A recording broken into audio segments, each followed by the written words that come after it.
गुरुर्ब्रह्मा गुरुर्विष्णु गुरुर्देवो महेश्वर गुरु साक्षात् परं ब्रह्म तस्मै श्री गुरुवे नमः।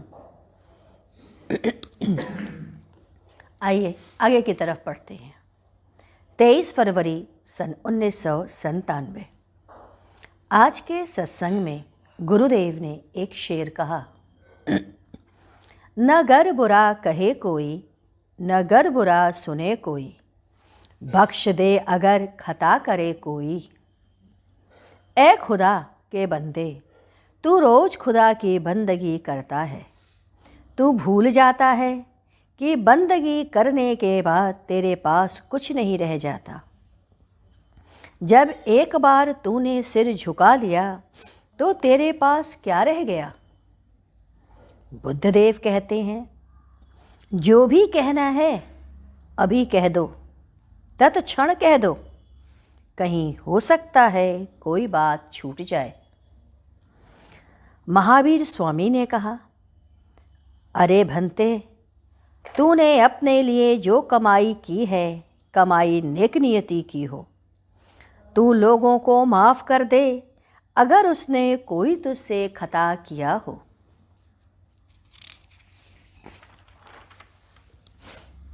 देखो, जानो और सुनो। अतः तुम देखो, जानो और सुनो, सब कुछ खुली आँखों से देखना, ताकि कभी भी पछतावा ना हो। लोग पूजा आई थी, उसने कहा, अलका को डॉक्टर ने बताया है कि रीढ़ के डिस्क में छेद हो गया। 5 महीने के लिए उन्हें बिस्तर पर लेटना पड़ेगा। डॉक्टर ने कहा, किसी की दुआ का असर है कि आप अभी तक बची हैं, नहीं तो पता नहीं क्या होता। बलराम को 12 वर्षों तक इस होमोफिलिया का अटैक नहीं हुआ, लेकिन हुआ कब? जाने के बाद।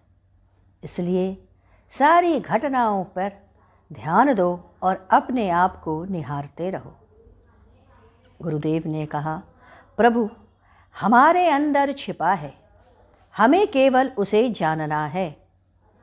एक बार एक भक्त कबीर से मिलने आए, उनका दर्शन करना चाहते थे।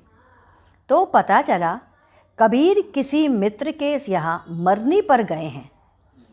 वे कभी कबीर को देखे नहीं थे। वे शमशान चले गए। सोचने लगे, कबीर को कैसे देखेंगे और कैसे पहचानेंगे। उन्होंने दूसरों को औरा और प्रकाश देखने की बड़ी अच्छी शक्ति थी उनके अंदर। जब भी वह किसी को देखते तो दूसरे के औरे को अर्थात उसके प्रकाश को वह देख लेते थे।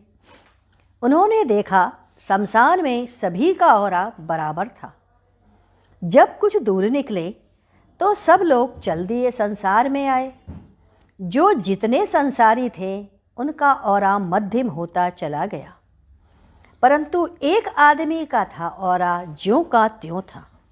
वे उस व्यक्ति के पास गए और चरणों में गिर पड़े। उस व्यक्ति ने कहा, महाराज आपका दर्शन हो गया। उन्होंने पूछा, किसका दर्शन करने आए हो? उस व्यक्ति ने कहा, कबीर का। कबीर जी ने पूछा, कैसे जाने? उसने कहा, ये सभी लोग जैसे जैसे संसार की ओर बढ़ते गए, उनका औरा कमज़ोर होता चला गया और आपका ज्यों का त्यों बना रहा। अतः शमशान पर जाते समय लोगों के अंदर क्षणिक वैराग्य जग जाता है। परमात्मा कैसा है?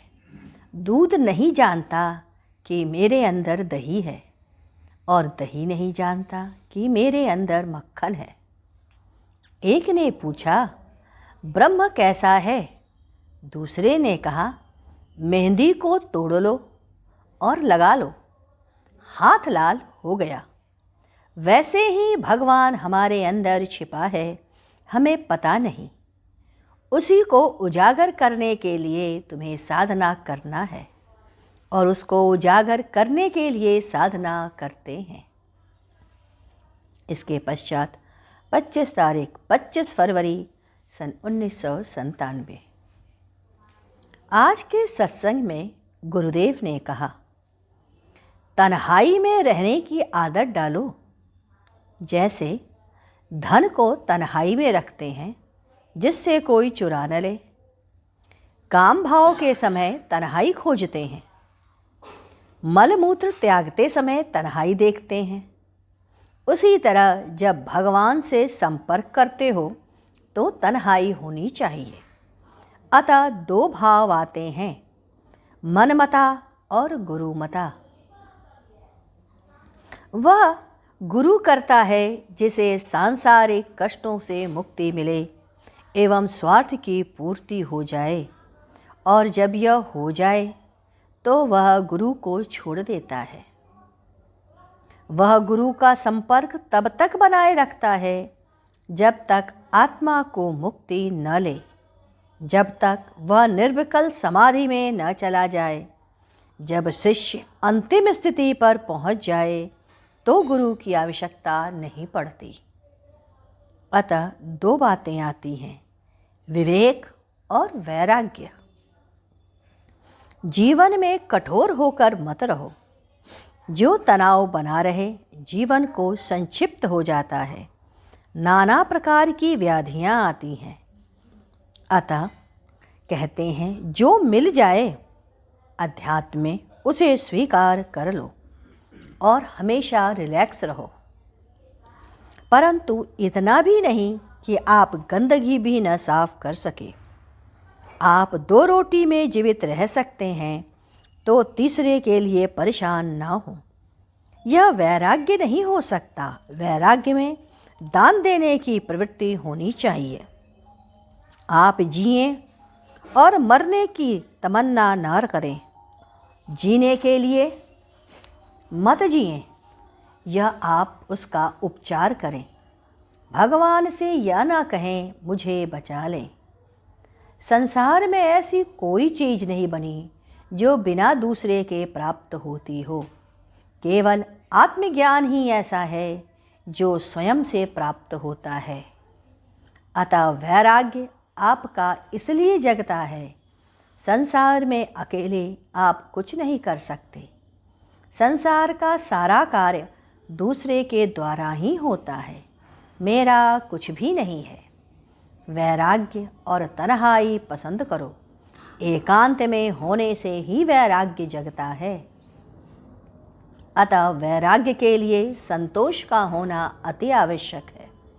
वासना का प्रादुर्भाव कभी न हो तो वैराग्य तभी टिकेगा, अन्यथा वैराग्य खंडित हो जाता है। विवेक कहता है, विश्व की प्रत्येक चीज़ों में परिवर्तन होता है। जो अस्थिर है, टिकती नहीं, वह सब माया है। जब खाने की इच्छा है, आज खाने की इच्छा है, कल नहीं। यह भाव आप में पुनर्जागरण का है। यह आत्मा परिवर्तनीय नहीं है, यह अशोकनीय भी नहीं है, यह तो अमृत है।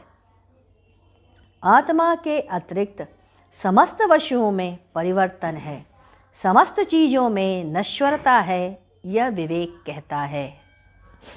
साधना के प्रथम में विवेक का जागरण आता है। जो देखते हो, सुनते हो, कुछ भी इंद्रियों से प्राप्त करते हो, मन और बुद्धि से प्राप्त होता है, वह सब माया से युक्त है। यह शुभ है या अशुभ है, यह सब का अनुशीलन विवेक के द्वारा ही होता है। मनुष्य योनि में जन्म सिर्फ भगवत प्राप्ति और मुक्ति प्राप्ति के हेतु है। इसका दूसरा और कोई कारण नहीं। मनुष्य भगवान की सर्वोत्तम कृति है। हम अनान्य योनियों से मुक्त होकर इसमें आए हैं या सीधे मनुष्य योनि में आए हैं, क्योंकि भगवान की झोली में तो अनगिनत चेहरे हैं। संसार में किसी भी चीज़ की प्राप्ति बिना पीड़ा के कभी नहीं होती। आइए अब हम लोग गुरु कीर्तन करें। ॐ मङ्गलं कार्यमङ्गलं गुरुमङ्गलं गुरुदेवमङ्गलम् ॐ मङ्गलं ओङ्कारमङ्गलं गुरुमङ्गलं गुरुदेवमङ्गलम् ॐ मङ्गलं ओङ्कारमङ्गलं गुरुमङ्गलं गुरुदेवमङ्गलम् ॐ मङ्गलं ओङ्कारमङ्गलं गुरुमङ्गलं गुरुदेवमङ्गलम् ॐ मङ्गलं ओङ्कारमङ्गलं गुरुमङ्गलं गुरुदेवमङ्गलम् ॐ मङ्गलं ओङ्कारमङ्गलं गुरुमङ्गलं गुरुदेवमङ्गलम् बोलिए सद्गुरुदेव भगवान की जय।